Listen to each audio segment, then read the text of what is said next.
أشهد أن لا إله إلا الله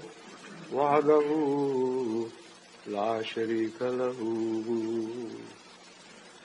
وأشهد أن محمدا عبده ورسوله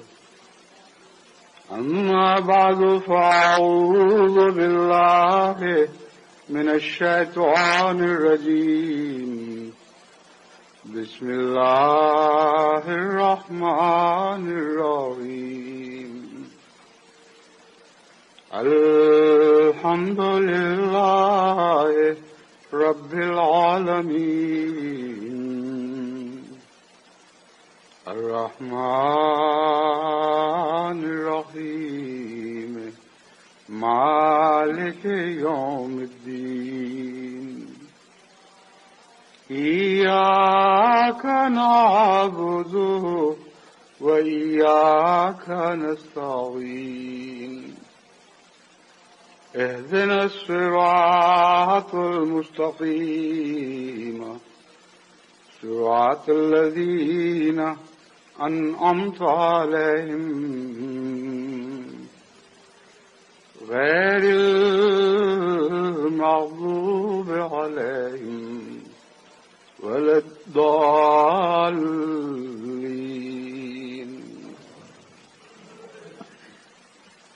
آج سے تقریباً 56 برس پہلے کی بات ہے کہ اکتوبر کے مہینے کے آخر پہ حضرت اقدس مسلح موعود رضی اللہ تعالیٰ عنہ نے پہلی بار تحریک جدید کا اعلان فرمایا. 19 اکتوبر کے خطبے میں آپ نے ذکر فرمایا کہ یہاں ایک بہت بڑی احرار کانفرنس ہونے والی ہے. یہ احرار کانفرنس اس غرض سے قادیان میں منعقد کی جا رہی تھی کہ ایسے منصوبے بنائے جائیں کہ قادیان سے ہی سے نہیں تمام دنیا سے یا تمام دنیا ہی سے نہیں قادیان سے بھی جماعت احمدیہ کو یکسر مٹا دیا جائے اور حضرت اقدس مسیح موعود علیہ الصلوۃ والسلام کا دنیا بھر میں کوئی بھی نام لیوا نہ رہے. اور اسی قسم کے بلند بانگ دعوی اس کانفرنس میں کیے گئے اور یہ اعلان کیے گئے کہ ہم اس بستی قادیان کی اینٹ سے اینٹ بجا دیں گے اور احمدیت کا نام و نشان دنیا سے اس طرح محو ہو جائے گا کہ اگلی نسل تک کسی کو یاد بھی نہیں رہے گا کہ احمدیت نام کی کوئی چیز تھی بھی کہ نہیں. آپ نے فرمایا کہ یہ کانفرنس 2 دن تک شروع ہونے والی ہے یعنی 21 تاریخ کو اور میں اس کانفرنس کے بعد ایک تحریک کا اعلان کروں گا جو اپنے نتائج کے لحاظ سے اور اپنے اثرات کے لحاظ سے بہت ہی عظیم الشان اور بہت دور رس نتائج کی حامل تحریک ہوگی. مگر ذہنی طور پر میں جماعت کو تیار کرنا چاہتا ہوں کہ وہ تحریک بہت سے قربانیوں کے مطالبات کی تحریک ہے. جس حد تک قربانیوں کے مطالبات میں تم لوگ لبیک کہو گے اسی حد تک اللہ تعالیٰ کی طرف سے بے شمار افضال نازل ہوں گے. بس اکتوبر کے آخر پر یا 26 اکتوبر کے خطبہ جمعہ میں یا اس کے بعد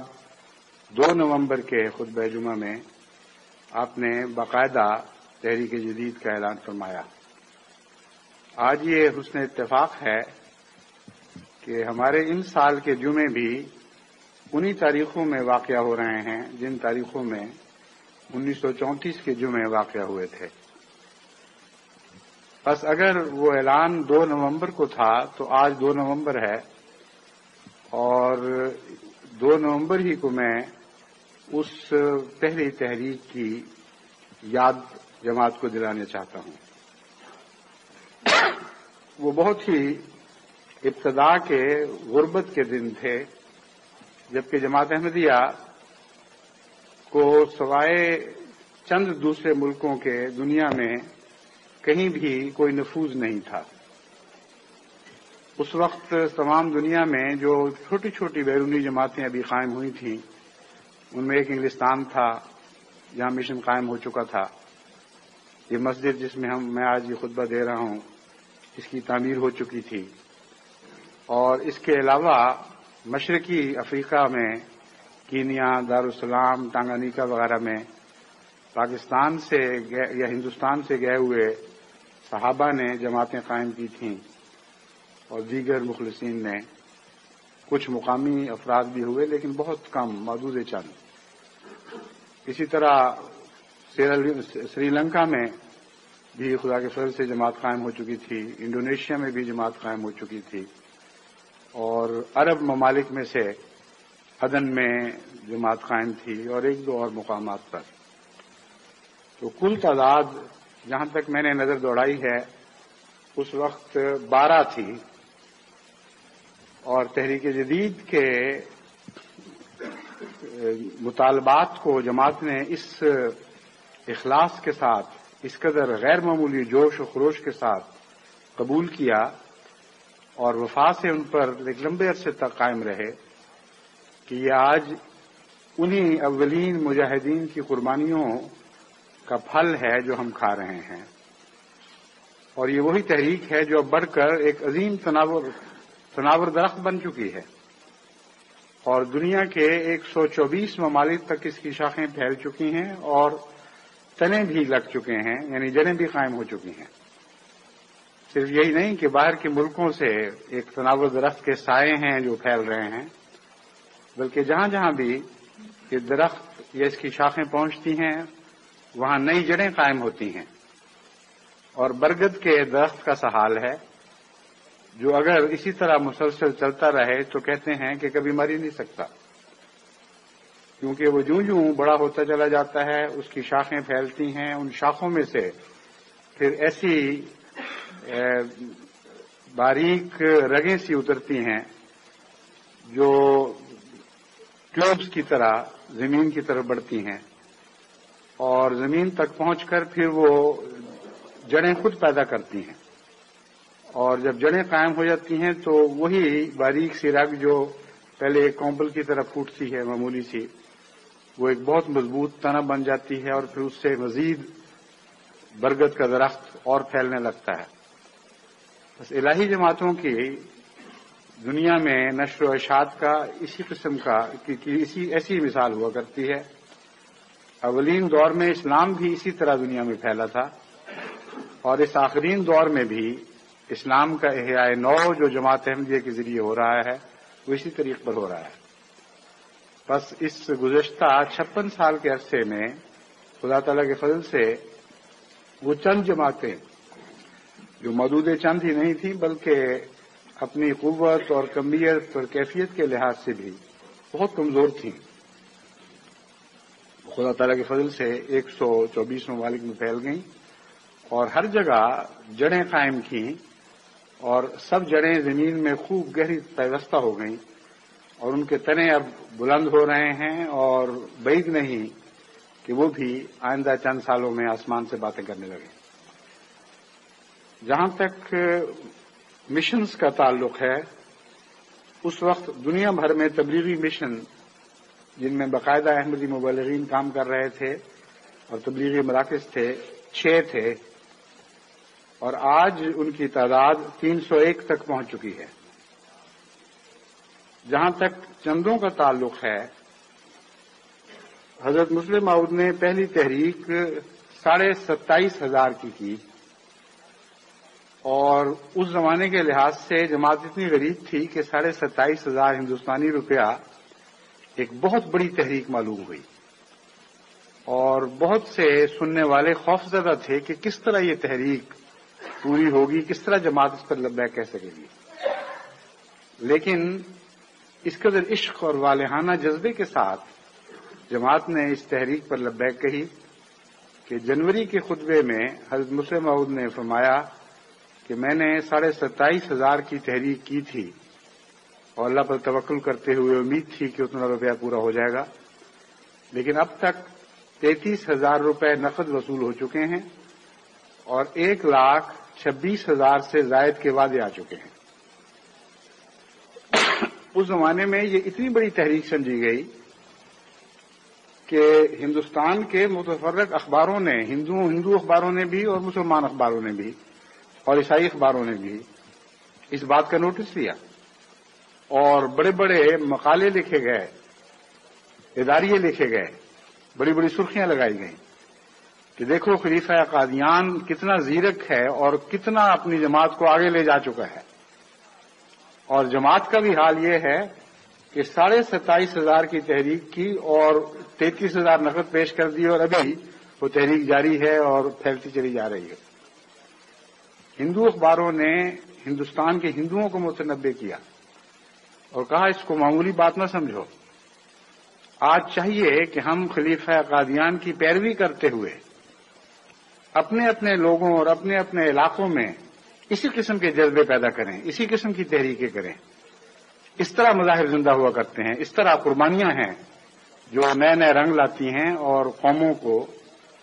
غیر معمولی طور پر قوت بخشتی اور آگے بڑھاتی ہیں۔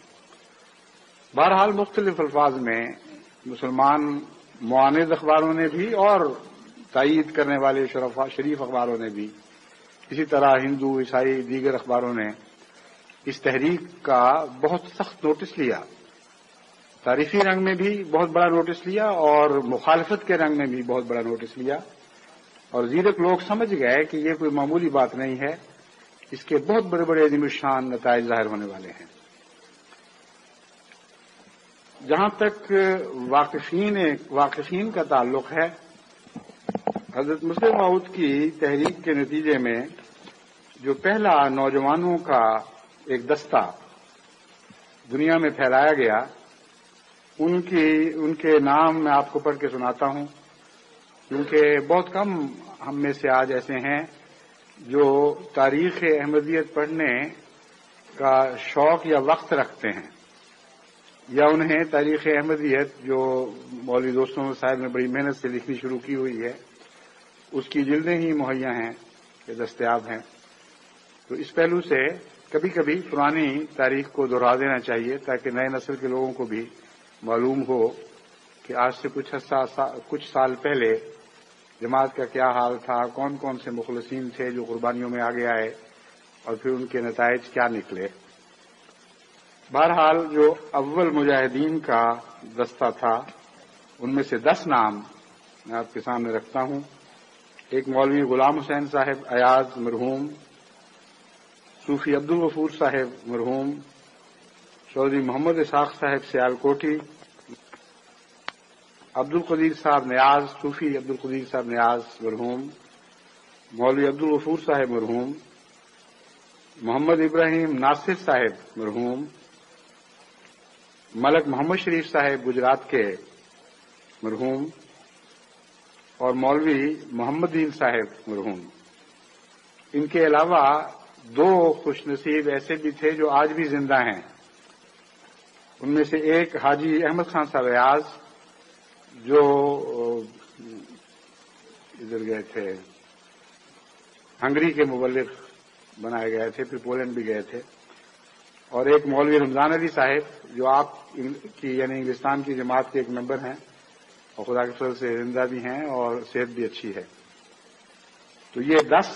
وہ خوش نصیب تھے جنہوں نے نہ صرف آواز پر لبیک کہا بلکہ ان کی پیشکش قبول فرمائی گئی اور ان کو تاریخی لحاظ سے سعادت بخشی گئی کہ تحریک جدید کے بعد جو واقفین کا دستہ دنیا میں پھیلایا گیا ان میں یہ شامل ہوئے۔ 2 شہداء کا بھی اور ایک اور مبلغ کا بھی ذکر کرنا ضروری ہے جو باقاعدہ وقف کر کے نظام کے تحت تو تبلیغ کے لیے نہیں نکلے، لیکن حضرت مسلم موعود کی آواز سنتے ہی لبیک کہا اور مختلف علاقوں میں تبلیغ کے لیے چلے گئے۔ ان میں سے 3 دوستوں کا ذکر حضرت مسلم موعود نے خاص طور پر اپنے خطبے میں فرمایا کیونکہ ان کی قربانی سے حضرت مسلم موعود بہت متاثر تھے۔ ایک ولی داد شاہ صاحب تھے،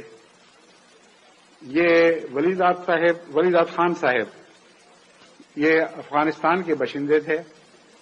جب 34 میں تحریک ہوئی تو اس آواز پر لبیک کہتے ہوئے اپنے طور پر ہی واپس اپنے ملک تبلیغ کے لیے چلے گئے اور جانے سے پہلے حضرت مسلم موعود سے ہدایات لے لیں کہ کس رنگ میں تبلیغ ہونی چاہیے۔ چنانچہ اس کے مطابق ایک عرصے تک دوستوں کو قادیان بھجواتے رہے اور ہندوستان میں جب بھی کوئی وہاں سے مسافر آتا تھا تو اس کو یہ تحریک کرتے تھے کہ ایم یو سے رابطہ کرو، جس کے نتیجے میں تبلیغ پھل لانے لگی، لیکن اس کے ساتھ ہی حسد بھی بڑھنے لگا۔ آخر اپنے ہی قریبی رشتہ داروں نے ان کو ایک موقع پر جب یہ ہندوستان سے واپس جا رہے تھے تو گولیاں مار کے شہید کر دیا۔ دوسرے دوست عدالت خان تھے، یہ خوشاب کی طرف کے غالباً شاہپور خوشاب کے علاقے کے تھے۔ انہوں نے بھی وقت کے ساتھ ہی چین کے سفر کی نیت باندھی اور اس غرض سے کشمیر گئے۔ پہلے ہی افغانستان گئے یہ بھی، لیکن پاسپورٹ نہیں تھا، اس لیے وہاں قید کر دیے گئے اور قید کی حالت میں بھی تبلیغ کرتے رہے، جس کا بہت اثر ہونا شروع ہوا۔ چنانچہ حکومت افغانستان نے ان کو پھر ملک بدر کر کے واپس ہندوستان بھجوا دیا۔ واپس آ کر حضرت مسلم موعود کی خدمت میں رپورٹ پیش کی اور کہا کہ اب میں چین کے ارادے سے جاتا ہوں۔ چنانچہ دوسری مرتبہ پھر چین کے ارادے سے نکلے تو اپنے ساتھ ایک دوست محمد رفیق صاحب کو بھی لے گئے، ایک اور نوجوان تھے۔ کشمیر میں ان کو نمونیا ہو گیا اور اس نمونیا کی حالت میں جب دیکھا کہ اب آخری سانس ہیں، وقت قریب آ گیا ہے، تو حضرت مسلم موعود ان کے اخلاص کا اور ایمان کا یہ واقعہ بیان کرتے ہیں کہ اس وقت اور کوئی علاج میسر نہیں تھا اور موت سر پہ کھڑی تھی، تو انہوں نے اپنے ساتھیوں سے کہا کہ جلدی جاؤ اور کسی غیر احمدی کو میرے ساتھ مباہلے پر آمادہ کرو، میرے بچنے کی اس کے سوا کوئی صورت نہیں۔ اگر کوئی غیر احمدی اس وقت جبکہ میں جانکنی کی حالت میں ہوں گا مجھ سے مباہلہ کر لے گا تو خدا ضرور مجھے بچا دے گا احمدیت کی صداقت کی خاطر۔ چنانچہ وہ بعد نکلے، لیکن افسوس کہ جب خدا کی تقدیر آ چکی ہو تو پھر کوئی ترکیب کارگر نہیں جاتی۔ چنانچہ پیشتر اس کے کہ وہ کسی کو لا سکتے، انہوں نے جان آفرین کے سپرد کر دی اور حضرت مسلم موعود نے ان کو بھی شہدائے احمدیت میں شمار کیا ہے، کیونکہ تبلیغی سفر کے لیے نکلے تھے اور جس شان سے جان دی ہے، جس اخلاص کے ساتھ جان دی ہے، اس سے یقیناً ان کا مقام شہداء سے کم شمار نہیں ہو سکتا۔ محمد رفیق صاحب جو ان کے ساتھی تھے، ان کے متعلق حضرت مسلم موعود فرماتے ہیں کہ خدا تعالیٰ نے ان کے اس جذبے کو ہی قبول کر لیا اور شاید اسی لیے ان کو یہ تحریک ہوئی کہ یہ اپنے ساتھ ایک محمد رفیق کو لے جائیں۔ چنانچہ محمد رفیق صاحب کو موقع ملا اور وہ کاشغر پہنچ گئے اور کاشغر میں جا کے انہوں نے تبلیغ کی اور اسی تبلیغ کے نتیجے میں حاجی جنود اللہ صاحب احمدی ہوئے اور ان کا پھر ان کے خاندان کے دوسرے دوست بھی، ان کے بڑے بھائی بھی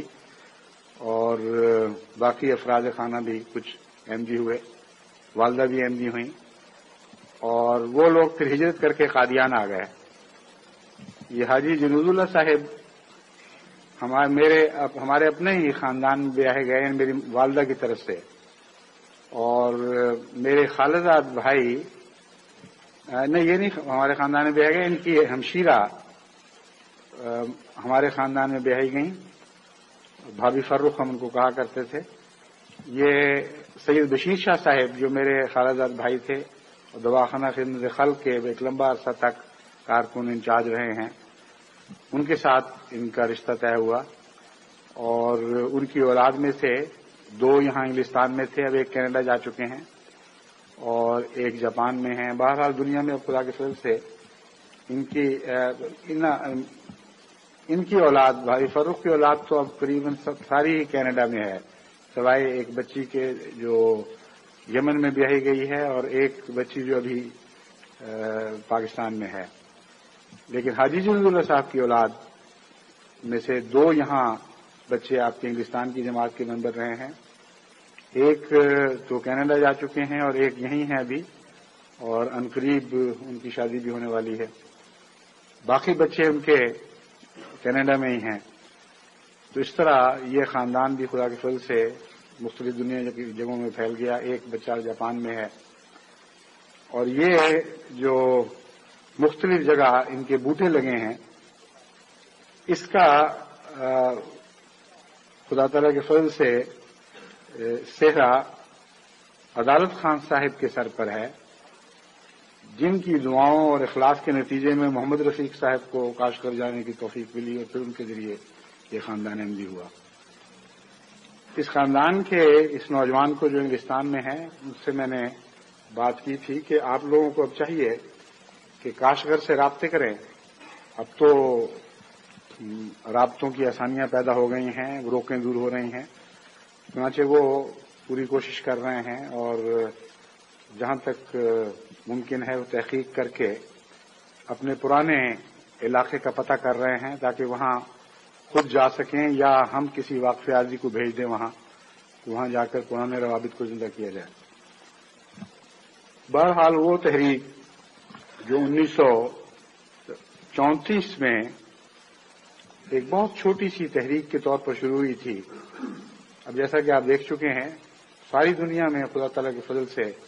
اس کی برکتیں پھیل رہی ہیں، اور جو پھل اس نے پیدا کیے وہ آگے اپنے بیج دنیا میں پھیلا رہے ہیں، اور اس طرح ساری دنیا میں خدا تعالیٰ کے فضل سے احمدیت یعنی حقیقی اسلام کی نشر و اشاعت کے سامان ہو رہے ہیں. چندے کا یہ حال ہے کہ اس زمانے میں تمام دنیا کا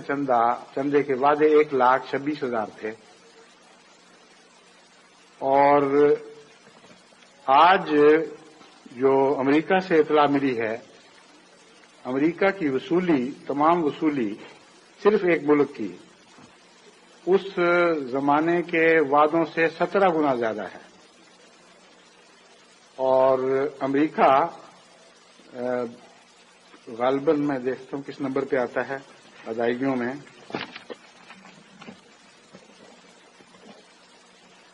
ہاں، امریکہ کا نمبر 4 ہے ادائیگی کے لحاظ سے. تو 4 نمبر کی ادائیگی کا ملک جو ہے وہ اس زمانے کے تمام دنیا کے ممالک کے چندوں کے مقابلے پر 17 گنا زیادہ چندہ دے رہا ہے آج. اس سے آپ اندازہ کریں کہ ان چندوں میں کتنی برکت پڑی. لیکن چندوں میں جب ہم برکت کی بات کرتے ہیں تو دراصل یہ چندے اخلاص کا پیمانہ ہے. اموال کے کم اور زیادہ ہونے کی بحث نہیں ہے. اگر اموال کی بات کریں تو ہماری ساری دنیا کا جو تحریک جدید کا چندہ ہے وہ آج کل کے بڑے بڑے امیروں کی دولت کے مقابل پر ایک قطرے کی بھی حیثیت نہیں رکھتا. اتنے بڑے بڑے اکیلے عمراء، واحد عمراء دنیا میں موجود ہیں جن کی دولت جماعت احمدیہ کی مجموعی دولت کے لگ بھگ ہوگی. اس لیے جب میں چندوں میں برکت کی بات کرتا ہوں تو ہرگز یہ مراد نہیں کہ ہمارے پاس غیر معمولی طور پر دولت اکٹھی ہو گئی ہے. مراد یہ ہے کہ اللہ تعالیٰ نے اخلاص میں بہت برکت دی. جماعت قلیل تعداد ہونے کے باوجود، غریب ہونے کے باوجود مالی قربانیوں میں آگے بڑھتی گئی ہے اور تھک کر پیچھے نہیں ہٹی. اب 56 سال کا عرصہ ہو گیا اس تحریک کو، بجائے اس کے کہ اس عرصے میں جب 2-3 نسلیں آ ملی ہیں لوگ تھک جاتے اور سمجھتے کہ بہت ہو گئی، کافی دیر ہو گئی، اب آہستہ آہستہ اس تحریک کو ختم ہونا چاہیے، یہ ہم اتنا لمبا عرصہ بوجھ برداشت نہیں کر سکتے. برعکس صورت ہے، اور سینکڑوں ایسے افراد ہیں جنہوں نے کھوج لگا کر اپنے آباء و اجداد کے بند کھاتے دوبارہ جاری کیے ہیں. نہ صرف یہ کہ خود قربانی میں آگے بڑھ رہے ہیں بلکہ اپنے مرحوم والدین یا دیگر بزرگوں کا جب ان کو پتہ چلتا ہے کہ وہ یہ چندہ دیا کرتے تھے اور اب ان کا کھاتہ بند ہے کیونکہ وہ فوت ہو چکے ہیں،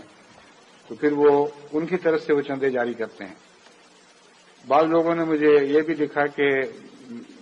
میرا کوئی بزرگ ایسا نہیں جس کا چندہ ہو مجھے معلوم ہو، لیکن میری بھی خواہش ہے، اس لیے میری طرف سے کسی اور مرحوم بزرگ کا کھاتہ چندہ کر دیں اور اس کی طرف سے میں ادائیگی کرتا رہوں گا. اسی طرح اور بہت سے اخلاص کے ایسے نمونے سامنے آتے ہیں جن سے پتہ چلتا ہے کہ جماعت احمدیہ نہ صرف زندہ ہے بلکہ زندہ تر ہے، اور پہلی نسلوں کی نیکیوں کا جھنڈا موجودہ نسلوں نے نہ صرف اٹھایا ہے بلکہ بلند تر کرتی چلی جا رہی ہے۔ لیکن یہ یاد رکھنا ضروری ہے، اور میرے لیے اور آئندہ خلفاء کے لیے آپ کو یہ یاد دلاتے رہنا ضروری ہے کہ جو جھنڈے بلند ہوا کرتے ہیں یہ دراصل پہلی نسلوں کی قربانی کے نتیجے میں ایسا ہوا کرتا ہے، اور ان کی دعاؤں کے نتیجے میں ایسا ہوا کرتا ہے۔ پہلی نسلوں کی دعائیں، ان کی قربانیاں، ان کی وہ حسرتیں کہ ہم دینا چاہتے تھے مگر دے نہیں سکے، وہ ایسی عظیم اور قوی دعائیں بن جایا کرتی ہیں کہ نسل بعد نسل وہ دعائیں پہنچتی رہتی ہیں اور پھل لاتی رہتی ہیں۔ ابھی ایک خاتون نے کینیڈا سے مجھے یا کسی اور جگہ سے امریکہ سے مجھے خط لکھا کہ میں نے خواب میں دیکھا کہ آپ کی والدہ، آپ کہہ رہے ہیں کہ میری والدہ نے دودھ میں نہلایا ہے، اور پھر یہ خیال کر کے کہ میں اپنے متعلق نہ سمجھ لوں کہا کہ مجھے دودھ میں نہلایا ہے۔ اس کی میں نے تعبیر کی، اور وہ تعبیر یہی تھی کہ اللہ تعالیٰ مجھے یاد کرا رہا ہے کہ تمہیں اگر کوئی توفیق مل رہی ہے تو اس میں مرحوم بزرگوں کی دعاؤں کا دخل ہے، اور انہی دعاؤں کو قبول کرتے ہوئے اللہ تعالیٰ صرف اگلی نسل کو نہیں بلکہ بعض دفعہ پشت در پشت 7 پشتوں تک ان دعاؤں کے فیض پہنچاتا رہتا ہے۔ یہ میں آپ کو اس لیے یاد کراتا ہوں کہ ان بزرگوں کو اپنی دعاؤں میں یاد رکھیں۔ جب ہم بہت ہی عظیم قربانیاں کر رہے ہوں تو ہمارے اندر یہ تکبر نہیں پیدا ہونا چاہیے کہ ہم بہت بڑے ہو گئے ہیں، بلکہ ان قربانیوں کے نتیجے میں یہ پھل لگ رہے ہیں جو اس وقت بہت چھوٹی دکھائی دیتی تھی، لیکن اپنی قوت کے لحاظ سے، اندرونی قوت کے لحاظ سے وہ خدا تعالیٰ کے فضل سے بہت ہی بڑی اور عظیم قربانیاں تھیں۔ حضرت مسلم موعود نے بارہا خطبات میں ان ابتدائی قربانی کرنے والوں کے ذکر کیے ہیں جن کے پاس کچھ نہیں ہوتا تھا تو وہ اپنی کوئی چیز اٹھا لایا کرتے تھے، کوئی کپڑا اٹھا لائے، کوئی بکری لے آئی عورت بیچاری، کسی کے پاس اور کچھ نہیں تھا تو گھر کا ایک برتن اٹھا لے کہ یہی کچھ ہے میرے پاس اور کچھ نہیں ہے، اسی کو قبول فرمائے۔ اس زمانے میں حضرت مسلم موعود نے پتہ نہیں قبول فرمایا یا کس طرح نظرداری کی، مگر میں آپ کو یقین دلاتا ہوں آسمان کے خدا نے اس قربانیوں کو ضرور قبول فرمایا۔ اور آج جو ساری دنیا میں جماعت احمدیہ کے مرد اور عورتیں اور بچے دینی قربانیوں میں آگے بڑھتے چلے جا رہے ہیں، تو میرا تو یہ کامل یقین ہے کہ اس میں ان ابتدائی قربانی کرنے والوں کی قربانیوں کو بھی دخل ہے، اور ان قربانی نہ کر سکنے والوں کی حسرتوں کا بھی دخل ہے۔ حسرتوں کو بھی خدا قبول فرماتا ہے۔ چنانچہ دیکھیں قرآن کریم میں ان صحابہ کا ذکر بھی موجود ہے، اور کتنے پیار سے موجود ہے، جن کے متعلق اللہ تعالیٰ فرماتا ہے کہ وہ حضور صلی اللہ علیہ وسلم محمد مصطفیٰ کی خدمت میں حاضر ہوئے اور اپنے آپ کو جہاد کے لیے پیش کیا، مگر رسول اللہ صلی اللہ علیہ وآلہ وسلم نے فرمایا کہ میرے پاس کوئی چیز نہیں ہے، کوئی سواری نہیں ہے جس پر میں تمہیں میدان جہاد تک پہنچا سکوں۔ اس پر وہ اس حال میں واپس مڑے کہ ان کی آنکھوں سے آنسو بہہ رہے تھے کہ ہمارے پاس کچھ بھی نہیں ہے، ہم جان بھی اپنی پیش نہیں کر سکتے۔ اب دیکھیں یہ حسرت بھی تھی، لیکن قربانی کرنے والوں کا اس شان کا ذکر آپ کو قرآن کریم میں اور نظر نہیں آئے گا جیسا ان حسرتوں کا ذکر فرمایا گیا ہے۔ بس ہماری آج کی ترقیات میں جو ہم 56 سال کے بعد خدا تعالیٰ کے فضل سے دنیا بھر میں دیکھ رہے ہیں، اور جماعت احمدیہ ایک عظیم الشان درخت ہی نہیں بلکہ بے شمار عظیم الشان درختوں میں تبدیل ہوتی چلی جا رہی ہے، تو یاد رکھیں ان میں اول نسل کے اولین احمدیوں کا حضرت مسیح موعود علیہ السلام کے زمانے سے لے کر آج تک ان سب احمدیوں کی قربانیوں کا دخل ہے جو قربانیاں پیش کر سکے یا قربانیاں پیش کرنے کی حسرتیں لے کر اس دنیا سے رخصت ہوئے. بس ان سب کے لیے ہمیں دعائیں کرنی چاہیے، اور ان کی دعاؤں کے طفیل کی برکت کو محسوس کرتے ہوئے اگر ہم ان کے لیے دعائیں کریں گے تو میں آپ کو یقین دلاتا ہوں کہ اگلی نسلیں آپ کو دعاؤں میں یاد رکھیں گی. یہ فیض جاری رہے گا.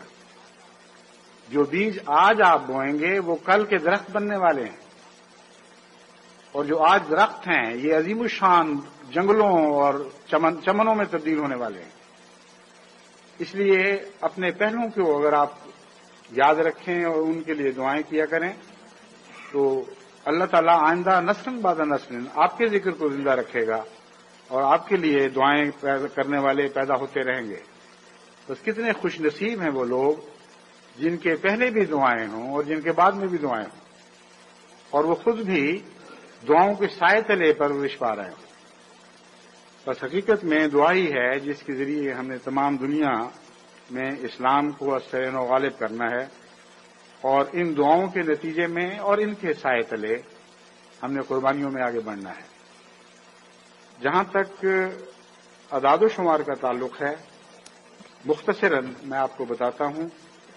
کہ حسب سابق خدا تعالیٰ کے فضل سے پاکستان آج بھی صف اول میں ہے، اور پاکستان کی تمام جماعتوں میں اگرچہ تفصیلی اعداد و شمار ابھی مجھے نہیں پہنچے، لیکن اب تک کے جو اعداد و شمار ہیں ان کی روح سے کراچی کی جماعت اپنی تحریک جدید کی ادائیگیوں میں اول ہے. 10 لاکھ کا ان کا وعدہ تھا، اور حالات کے بے حد خراب ہونے کے باوجود، افراتفری، ظلم، لوٹ مار، بے چینی، بد اطمینانی، تجارتوں کی ناکامیاں، ہر قسم کے خطرات کے باوجود بجائے اس کے کہ 10 لاکھ سے کم ادائیگی کرتے، کراچی کی جماعت نے 14 لاکھ ادائیگی کی ہے. اللہ تعالیٰ ان کے لیے یہ مبارک فرمائے اور ان کا قدم ہمیشہ ترقی کی طرف رواں رہے.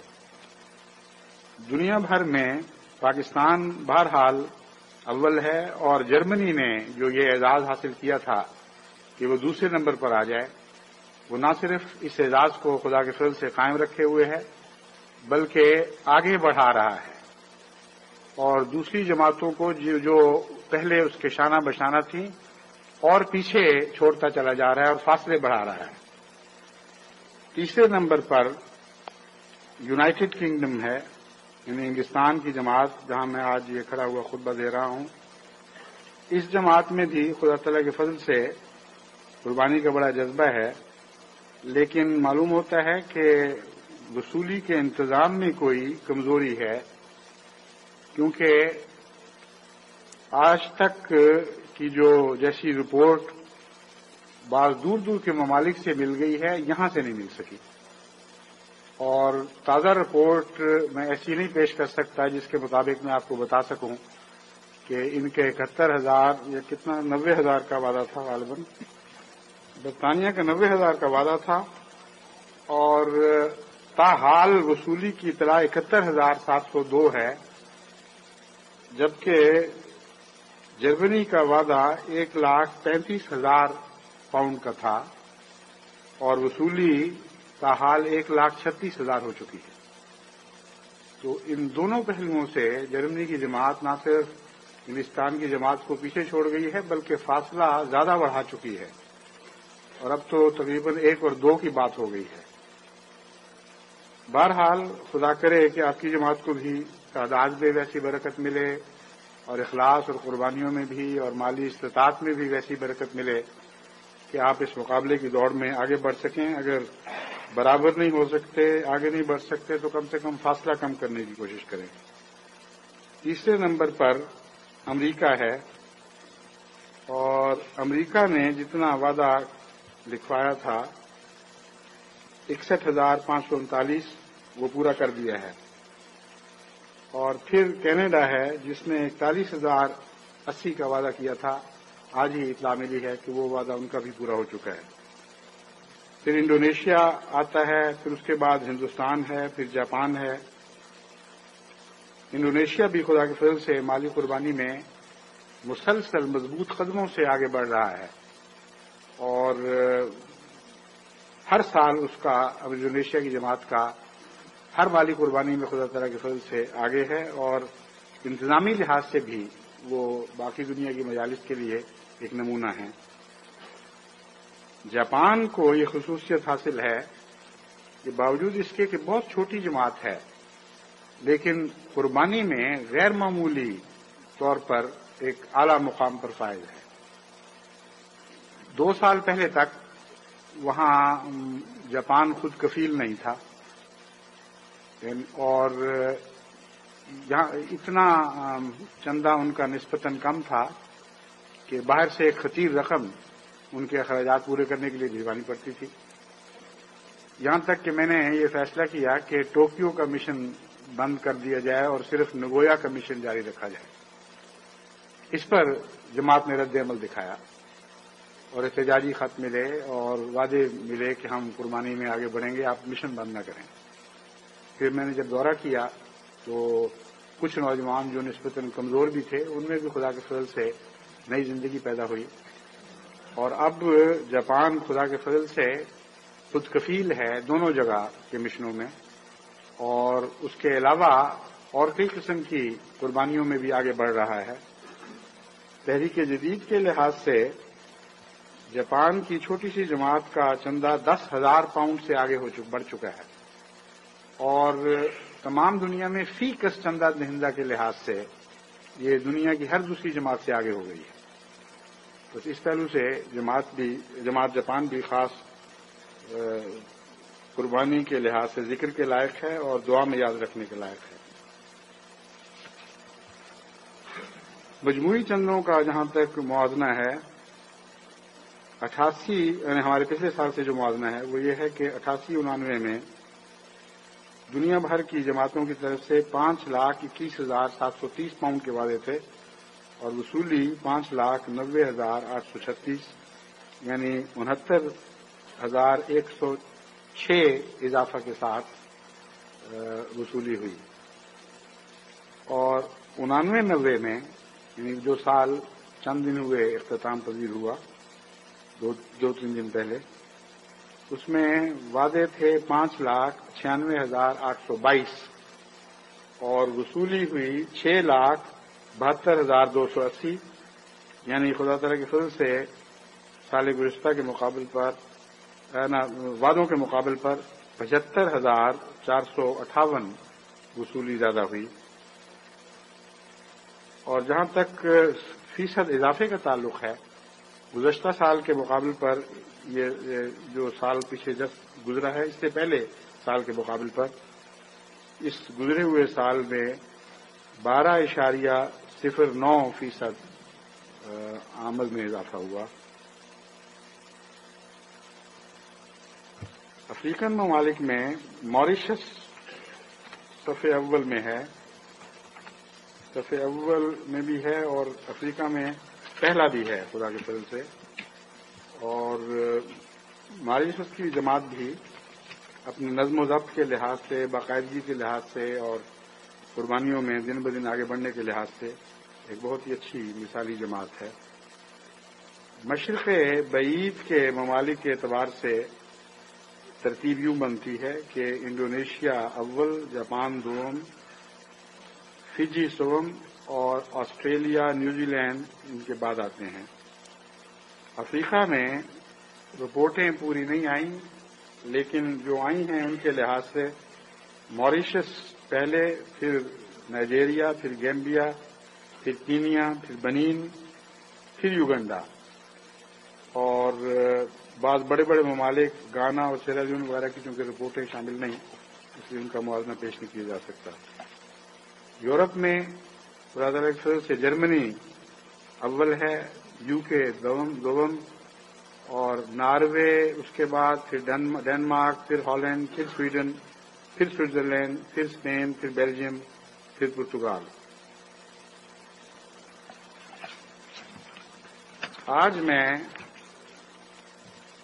تحریک جدید کے 57ویں سال کا اعلان کرتا ہوں، کہ آغاز کا اعلان کرتا ہوں، اور میں امید رکھتا ہوں کہ جو عظیم الشان نیکی کی روایات جماعت پیچھے چھوڑ آئی ہے، جن میں کا بہت ہی مختصر ذکر میں نے کیا ہے،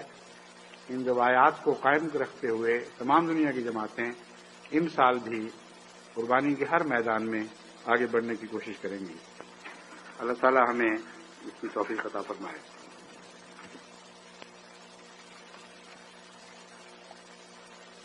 جہاں تک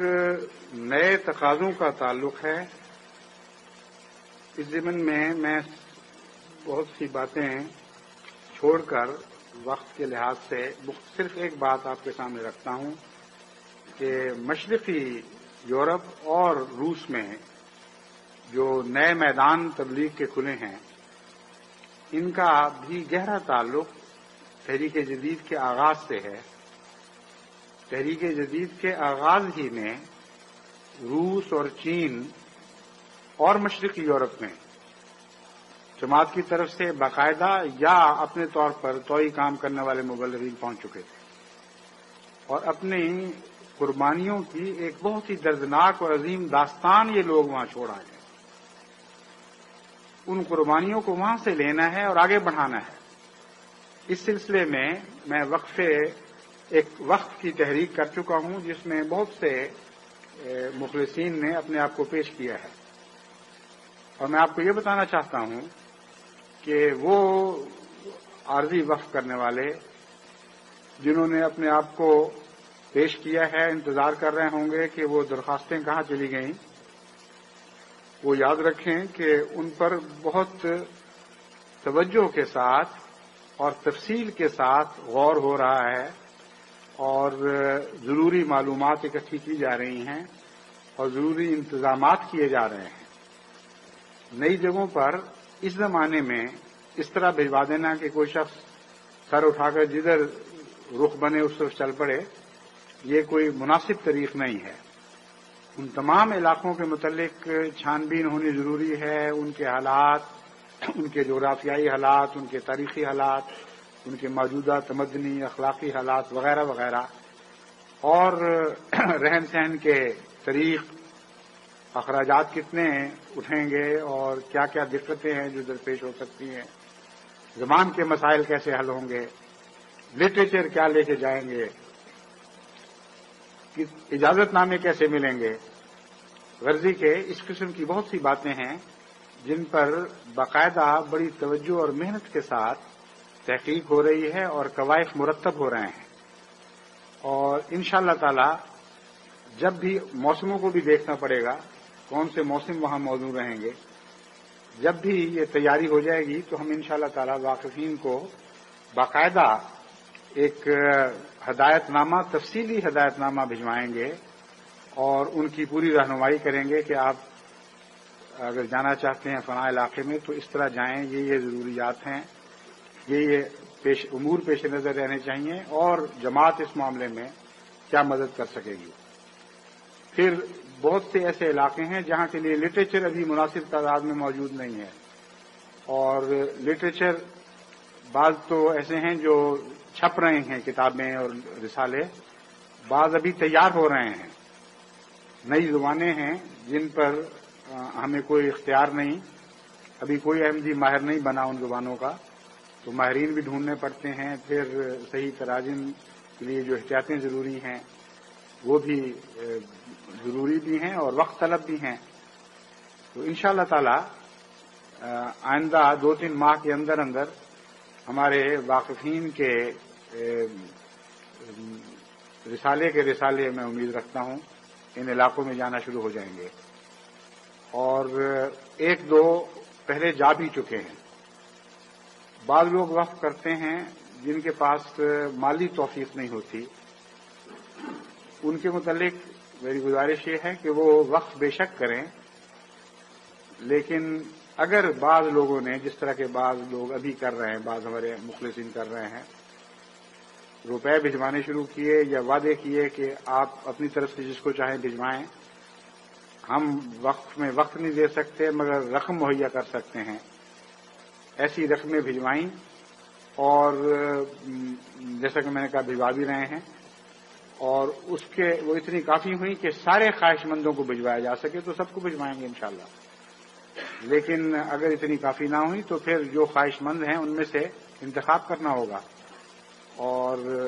جو نسبتاً زیادہ اہلیت والے ہیں انہیں کو بھجوا سکیں گے. زبانوں کے متعلق بھی معلومات بھجوائی جائیں گی، لیکن یہ یاد رکھیں کہ وقف یعنی عارضی وقف کرتے وقت آپ کے ذہن میں جو بھی ملک ہے، مشرقی یورپ کا ہو، روس ہو یا چین ہو، جو بھی نئے ممالک ہمارے پیش نظر ہیں، ان میں سے جو آپ کو زیادہ پسند ہو یا اپنا تبھی رجحان پاتے ہوں، ان کی زبان سیکھنی شروع کر دیں. اور سر دست ابتدائی تعلیم کے لیے جو عام ٹکسالی کی چھوٹی چھوٹی کتابیں یا کیسٹس وغیرہ مہیا ہیں، ان سے آپ کام لیں. بے شک ابتدائی تعارف ضرور ہو جانا چاہیے. روزمرہ کی چند باتیں کرنی آ جائیں اور بعد میں جو ہم آپ کو لٹریچر دیں گے اس سے بہت سی ضرورت پوری ہو جائے گی. لیکن کچھ تعارف کے بعد جب آپ وہاں جائیں گے تو پھر وہاں زبان سیکھنی زیادہ آسان ہوگی. پہلے سے تعارف ہو تو پھر بہت جلدی انسان رواں ہو جاتا ہے. آپ نے دیکھا ہوگا پانی جب پھینکتے ہیں خشک جگہ پہ تو کس طرح آہستہ آہستہ آگے بڑھتا ہے، لیکن ایک پتلی سی بھی گیلی لکیر مل جائے پانی کو تو بڑی تیزی سے اس پر بہنے لگتا ہے. تو پہلے اپنی اگر پانی مہیا نہیں تو گیلی لکیریں ڈالنے اپنے اوپر،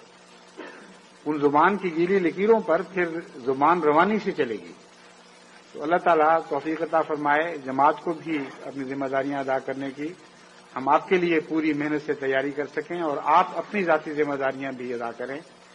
اور دعا بہت کریں. یہ آخری بات ہے لیکن ہر پہلی بات سے زیادہ افضل اور زیادہ مضبوط اور طاقتور ہے. دعا میں جو برکت ہے اس کی کوئی مثال دنیا میں اور کسی تدبیر میں نہیں ہے. دعا میں تدبیر اور دعا دونوں باتیں اکٹھی ہو جاتی ہیں. حضرت مسیح موعود علیہ السلام نے اس مضمون پر بہت ہی لطیف روشنی ڈالی ہے اور بہت ہی گہری حکیمانہ باتیں بیان فرمائی ہیں. خلاصہ یہی ہے کہ دعا دنیا کی سب سے عظیم تدبیر ہے جو تدبیر پر جال ڈالتی ہے، تقدیر پر جال ڈالتی ہے. اس سے بڑی تدبیر کیا ہوگی جو تقدیر کو اپنے دام میں لے لے. اور تقدیر الہی اور انسانی کوششیں جب اکٹھی مل کر آگے بڑھتی ہیں تو دنیا کی کوئی طاقت ایسے آگے بڑھنے والے کی راہ نہیں روک سکتی. بس ان دعاؤں سے بھی بہت کام لیں. اللہ تعالی ہمارا حامی و ناصر ہو اور یہ عظیم پہاڑ جو ہمارے سامنے کھڑے ہیں انہیں سر کرنے کی توفیق عطا فرمائے. الحمد للہ نحمده ونستعینه ونستغفره ونؤمن به ونتوکل علیه ونعوذ باللہ من شرور انفسنا ومن سیئات اعمالنا من يهده الله فلا مضل له ومن يضلله فلا هادي له ونشهد ان لا اله الا الله وحده لا شريك له ونشهد ان محمدا عبده ورسوله. اب چونکہ دن چھوٹے ہو چکے ہیں اور جب ہم جمعے کی نماز سے فارغ ہوتے ہیں تو عصر کی نماز کا وقت شروع ہو چکا ہوتا ہے، کیونکہ آج کل 2:30 اور 3 کے درمیان عصر کا نماز وقت شروع ہو جاتا ہے. اس لیے جب تک یہ دن چھوٹے ہیں اور ان کا تقاضا رہے گا اس وقت تک ہم جمعے کے ساتھ عصر کی نماز جمع کرتے رہیں گے. بس آج پہلے دن اسی ضرورت کے پیش نظر جمعے کے مان بعد عصر کی نماز بھی ساتھ ہی پڑھی جائے گی. عباد اللہ رحمکم اللہ ان اللہ یامر بالعدل والاحسان